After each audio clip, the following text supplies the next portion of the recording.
Welcome to the Women's March Canada podcast, making the equality of women in Canada the new norm. This is episode 8, titled Feminine Theatrics. My name is Melissa Durrell, and I'm your host, inspiring, uniting, and leading the charge for the advancement of women across Canada. Please give a warm welcome to our guest this week, Tracey Erin Smith. Hi, Tracey. Hi, how's it going? So great. Let me tell everybody about you. Tracey is the founder and artistic director of the award-winning Am I saying that? Solo, great. Yeah, like Soul-O You got it. theater company based out of Toronto. In 2014, Solo was named Best Small Theater by Now magazine.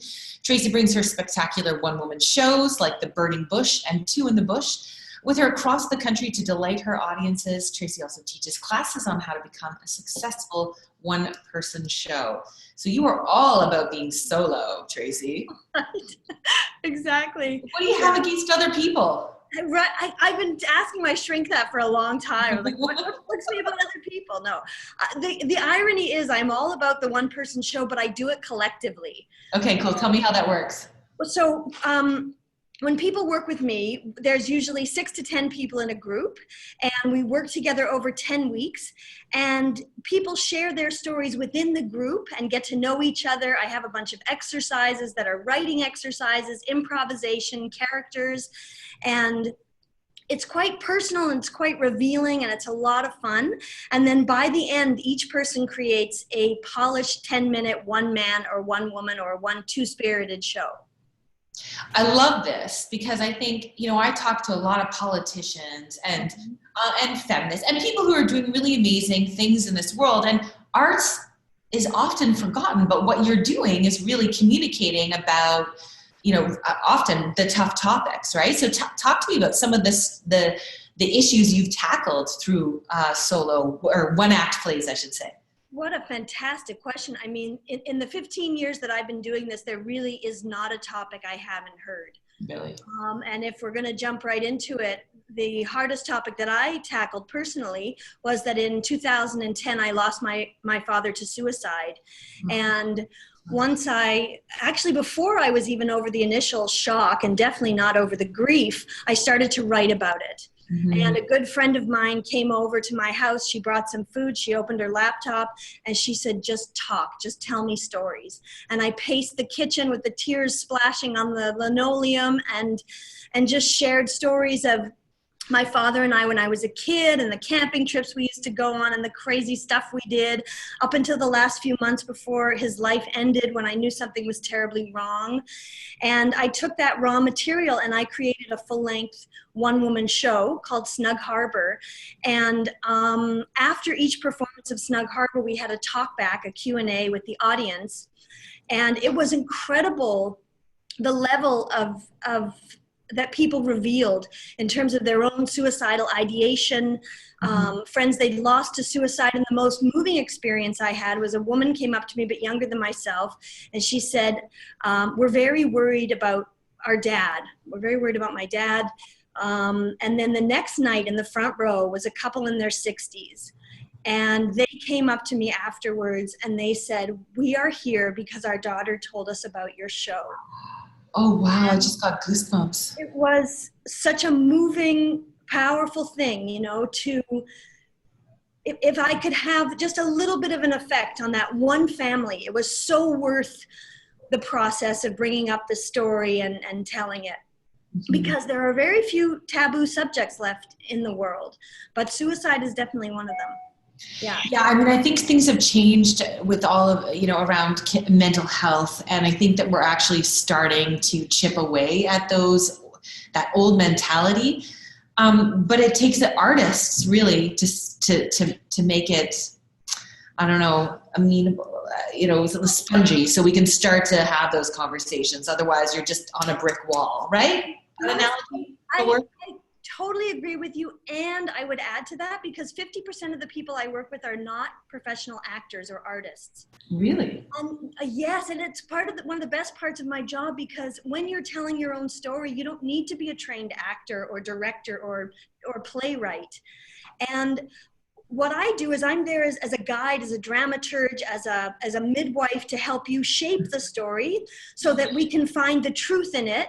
A lot of people discover new insights by taking the time to really look back on their lives and what happened and what am I thinking about that's in a helpful way, and where has my thinking got stuck in terms I might be even have misperceived something. And then we also find the entertainment value. You know, I always say, you know, that I like to help find the comedy in the heavier stuff. And if something's too comedic or just fluffy, I also help them find the depth. So for me, the ideal piece has both. You know, because life has both. Life is tragic and life is hilarious sometimes in the same day. So it's really interesting to me, Tracey, because basically what you're saying is everyone has a story worth doing a one act or a solo show on. Well, people say to me all the time, they say, I don't have any stories. And then when they do take the class, on about the third class, they say, I don't know which one to pick.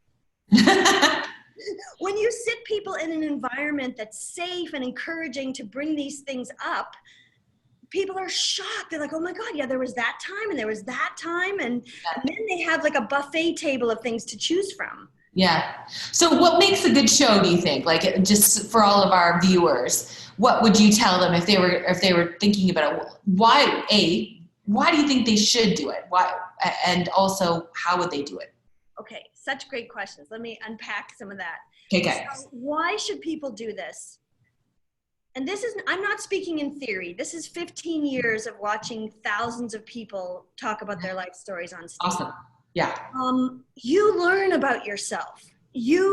How often in a society that's so busy and so even our non-busy time is taken up with social media and all those things, how many people actually take, like, say, 3 hours a week, which is what the class is, and devote it to thinking about their lives, thinking about the people that they live with and they love or have lost, thinking about the characters inside them. And it gives them time to reflect, and they learn new things about themselves and also look at their own fears. And any time that you can overcome or diminish some of your fears, your life just gets bigger. I think that's just a natural law.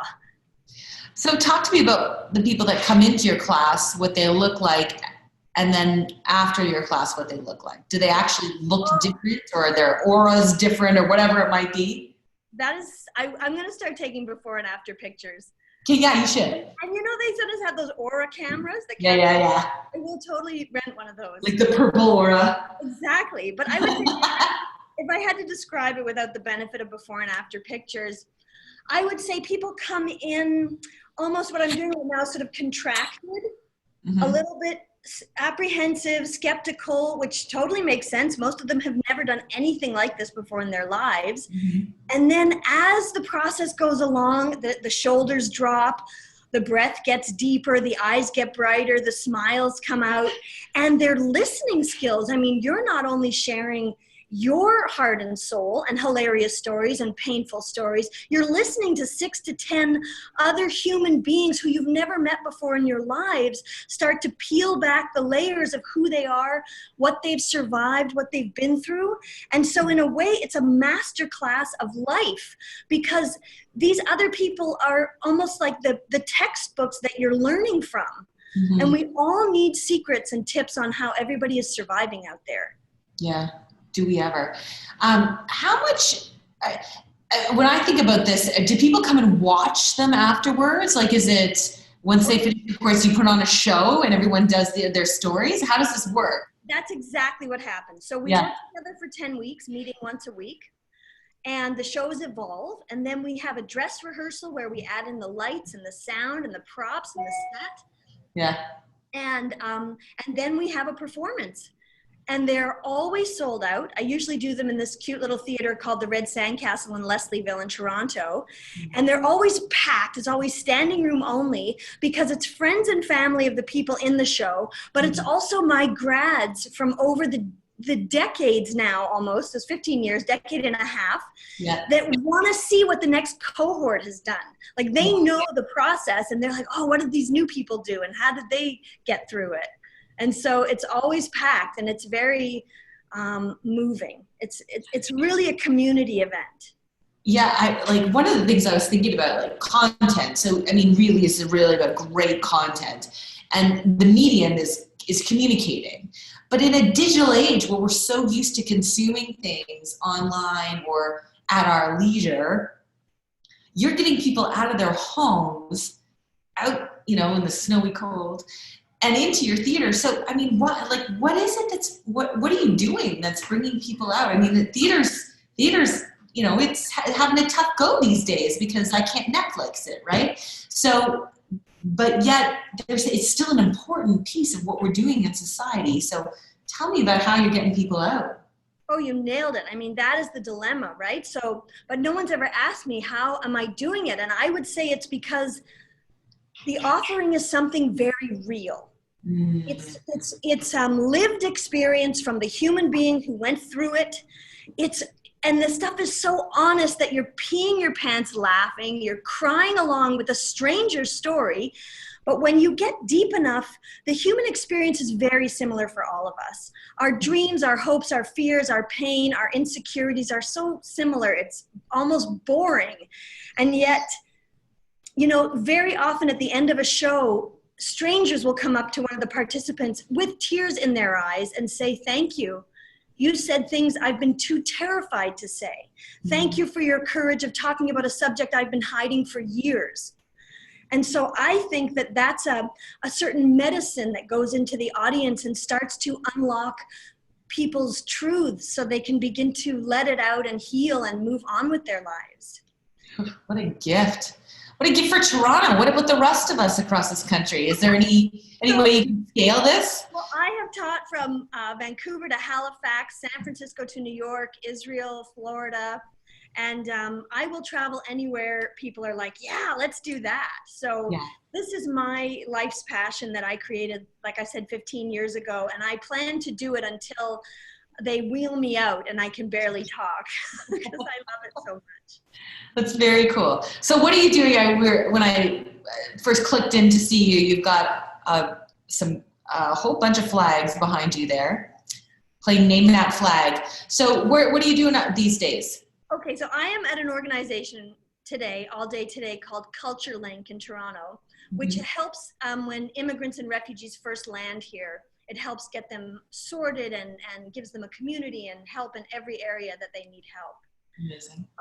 So this ties into, I just finished doing a project with 6 Indigenous people that I took them through my process and gave them a platform and all of my theater expertise to help them each create a one-man or one-woman show.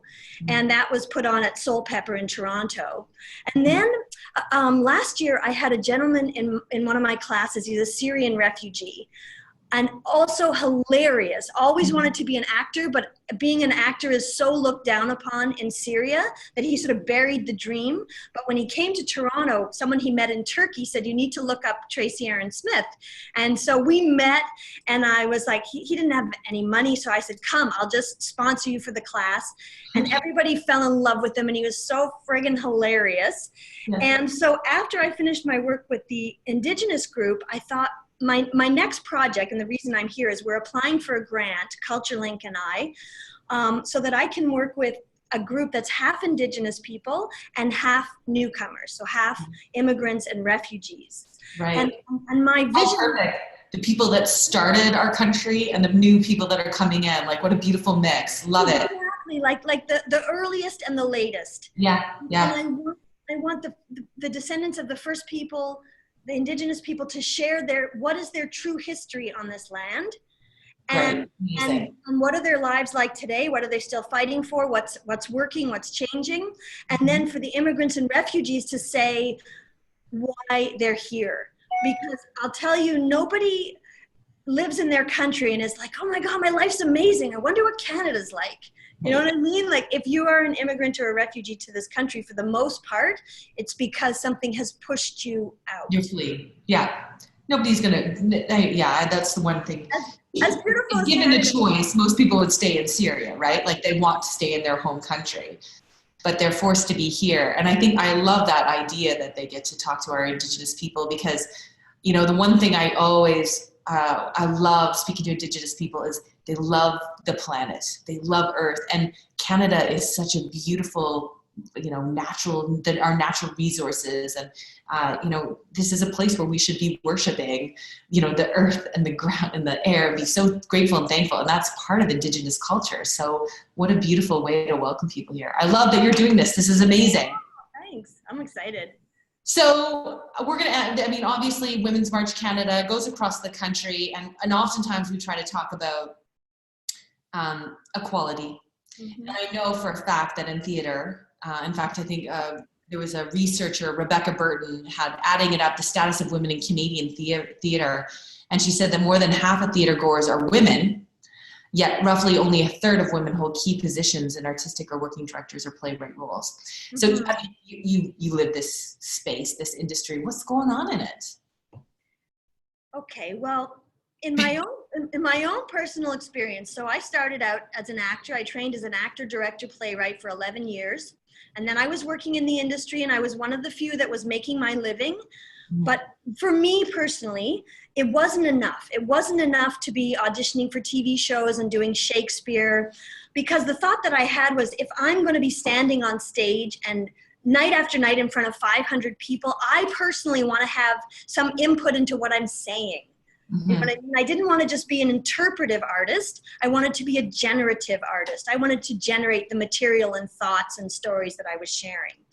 So when I had that revelation, I was like, well, then what am I going to do? Because I didn't see any alternative within theater. So then I thought, well, I'll go back to my childhood dream of being a rabbi, which is a faith leader in the Jewish tradition. That's a broad. Yeah, okay, keep going. So then I was like, yeah, that's it. And so I went down that path for a while. And then I was like, oh no, that's not it either. And so then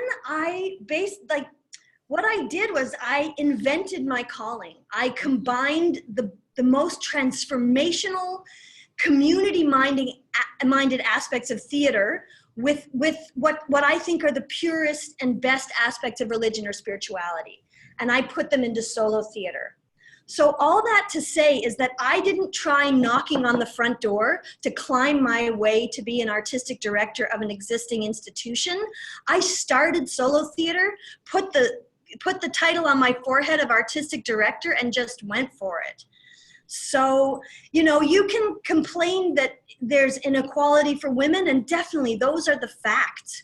You can either stand there at the front door and bang until your hands are black and blue, or you can turn around and face a world of possibility and create whatever you want. And if there's value in it for other people, people will come around. You're amazing. Tracey Erin Smith, you are awesome. And I cannot wait to, I'd love to come and experience some of your shows. Good luck with this grant, because I think it would be an incredible thing for Canada. So good luck. You're amazing. And thanks for joining us today. Thank you so much, Melissa. You're doing amazing things. Oh, thank you, Tracey Erin Smith. And thanks to everyone that's tuned in to listen. Your comments are welcome and encouraged. Please subscribe to the Women's March Canada channel and receive updates every time we upload a new podcast, which is normally weekly. Our mission across Canada is to stand together in solidarity with our partners and children for the protection of our rights, our safety, our health, and our families, recognizing that our vibrant and diverse communities are the strength of our country. This is the Women's March Canada podcast. You can find us on Twitter at Women's March CDA or on our website at womensmarchcanada.com. I'm Melissa Durrell, your host, and have a really great day. Bye. Oh, where is it? There we go. Stop.